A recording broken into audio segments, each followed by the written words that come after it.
Add depth and durability to your countertop surface using Beyond Paint.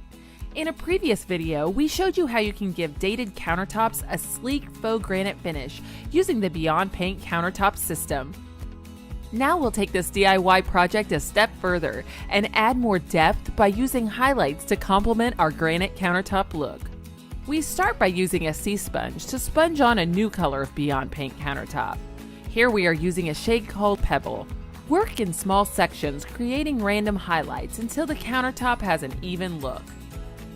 Allow the new paint time to dry before repeating this step using a new sponge and a different color. The second color we are using here is called Buttermilk.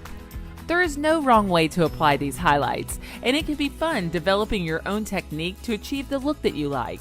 Once our last bit of highlight color has time to dry, it's time to apply the sealer.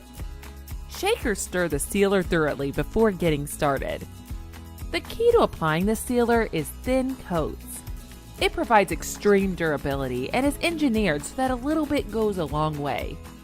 Brush into crevices and roll everything else using a 1/4 inch nap all-purpose fabric roller. Allow 2 to 4 hours, or preferably overnight, if the surface still appears to be cloudy before you paint on your second coat. And that's it! 3 extra steps and our countertop has a very convincing faux granite look thanks to Beyond Paint countertop system. For paint for all your home projects, visit beyondpaint.com.